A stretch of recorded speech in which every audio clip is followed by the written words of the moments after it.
चंद्रयान-3 ने फिर से भेजी पहले से ज्यादा भयानक फोटो और चांद का video.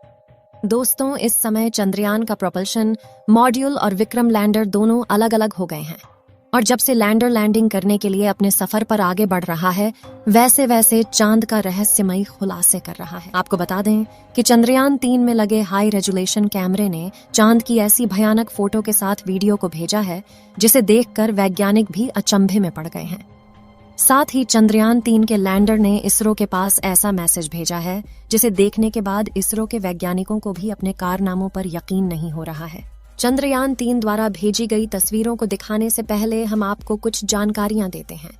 Oh my God! Wow! Oh my God! दोस्तों, 17 अगस्त के दिन दोपहर में 1:15 पर जब प्रोपल्शन मॉड्यूल और विक्रम लैंडर दोनों अलग अलग हो गए थे, तभी विक्रम लैंडर ने प्रोपल्शन मॉड्यूल को धन्यवाद देते हुए इसरो के पास मैसेज को भेजा है और मैसेज में लिखा है कि जिन्होंने मेरा साथ दिया उनका धन्यवाद। आपको जानकारी के लिए बता दें कि यह मैसेज विक्रम लैंडर ने इसरो के वैज्ञानिकों के पास भेजा है, जिसकी जानकारी इसरो के वैज्ञानिकों ने ट्वीट के माध्यम से दे दिया है। 14 जुलाई को श्रीहरिकोटा से रवाना होने के बाद चंद्रयान-3 ने 3 हफ्तों में कई चरणों को पार किया। चंद्रयान-3 के प्रोपल्शन मॉड्यूल और विक्रम लैंडर के अलग होने के बाद विक्रम लैंडर की डी बूस्टिंग के पहले चरण को 18 अगस्त के दिन चालू कर दिया गया। चंद्रयान-3 के लैंडर की डी बूस्टिंग की जाएगी, यानी स्पीड को धीरे धीरे कम किया जाएगा। लेकिन दोस्तों, यह प्रक्रिया इतनी आसान नहीं है। अभी तक के सबसे कठिन कामों में से यह काम एक है जिसके लिए वैज्ञानिकों को काफी ज्यादा सावधानी बरतनी होती है। साथ ही आपको बता दें कि लैंडिंग के समय इसका AI यानी इसमें लगे आर्टिफिशियल इंटेलिजेंस खुद ही निर्णय लेगा कि चंद्रयान-3 को कहां पर लैंडिंग करना है। इसमें लगा आर्टिफिशियल इंटेलिजेंस इसमें लगे सेंसर और कैमरों के माध्यम से जानकारी लेता रहेगा और उसी जानकारी के माध्यम से वह तय करेगा कि उसे लैंडिंग कहां पर करना है। यानी कि चंद्रयान-3 का लैंडर अपने आप निर्णय लेगा कि उसे जिस जगह पर लैंडिंग करना है वह जगह उसके लिए सुरक्षित है या नहीं। यदि चंद्रयान-3 का लैंडर विक्रम किसी असुरक्षित जगह यानी किसी गड्ढे या फिर ज्यादा ऊबड़ खाबड़ सतह पर लैंडिंग करने वाला होगा, तो उसमें लगा AI सिस्टम उसे उस जगह से दूसरी जगह ले जाकर सुरक्षित लैंडिंग कराएगा। हम कह सकते हैं कि इस बार चंद्रयान-3 के सफल होने के चांसेस 100% है। चलिए दोस्तों, अब आपको चंद्रयान-3 द्वारा भेजी गई तस्वीरों को दिखाते हैं।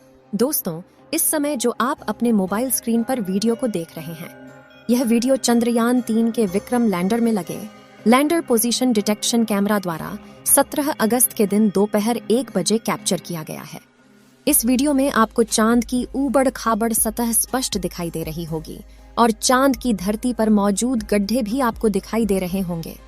अगर हमारा चंद्रयान-3 रूस के लूना 25 से पहले चांद पर उतर जाता है, तो हमारा देश चांद के दक्षिणी ध्रुव पर उतरने वाला दुनिया का पहला देश बन जाएगा। लेकिन ऐसा होना काफी मुश्किल है, क्योंकि रूस की रोज कॉस्मोस स्पेस एजेंसी ने लूना 25 को चंद्रयान से पहले उतारने का दावा किया है। अगर रूस का लूना 25 सही सलामत रहा तो वह चांद पर 22 अगस्त को सफलतापूर्वक सॉफ्ट लैंडिंग कर जाएगा। लेकिन यदि लूना 25 के साथ कुछ दिक्कतें आती हैं, तो हमारा चंद्रयान 23 अगस्त को शाम 5:27 पर चांद की सतह पर सफलतापूर्वक लैंडिंग करेगा। और अगर ऐसा हो गया तो हमारा देश चांद के दक्षिणी ध्रुव पर उतरने वाला दुनिया का पहला देश बन जाएगा। लेकिन यही आखिरी पड़ाव इस पूरे मिशन का सबसे मुश्किल पार्ट है। यहाँ तक हमारा चंद्रयान-2 भी इसी स्टेप पर आकर फेल हो गया था। लेकिन सवाल ये उठता है कि चांद की दुनिया इतनी खतरनाक क्यों है? इसे थोड़ा गहराई से समझते हैं। दोस्तों, हमसे 3,84,400 किलोमीटर की दूरी पर मौजूद चंद्रमा हमारी पृथ्वी का एकमात्र प्राकृतिक उपग्रह है। धरती से देखने पर यह भले ही हमें गोल नजर आता हो, लेकिन हकीकत में यह भी पृथ्वी की तरह थोड़ा अंडाकार है। चांद का वायुमंडल बहुत ज्यादा पतला है और यह हीलियम, आर्गन, सोडियम और पोटेशियम से मिलकर बना है। चांद पर पानी भी मौजूद है, जिसकी खोज साल 2009 में हमारे चंद्रयान-1 ने सबसे पहले की थी।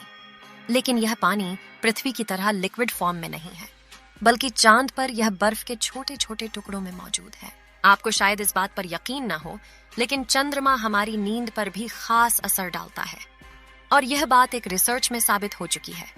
दरअसल 8 से 10 साल पहले स्विट्जरलैंड के बेसल विश्वविद्यालय में यह खोज की गई थी कि अमावस की रात में लोग ज्यादा गहरी नींद सोते हैं, जबकि पूर्णिमा की रात उन्हें नींद इतनी अच्छी नहीं आ पाती। अब इसकी वजह क्या है? यह सवाल अभी भी वैज्ञानिकों के लिए एक रहस्य बना हुआ है। आपने बहुत बार सुना होगा कि चांद पर बड़े बड़े गड्ढे मौजूद हैं, लेकिन इन सभी में सबसे ज्यादा बड़े और गहरे गड्ढे चांद के दक्षिणी ध्रुव पर है और चंद्रयान 3 के विक्रम लैंडर को यहीं पर उतरना है। साथ ही इस इलाके में गड्ढे भी सबसे ज्यादा है। आप यह जानकर हैरान हो जाएंगे कि चांद के दक्षिणी ध्रुव एक ऐसा गड्ढा भी मौजूद है जो चंद्रमा का सबसे बड़ा गड्ढा है, जिसका व्यास 25 किलोमीटर और गहराई 8 किलोमीटर है।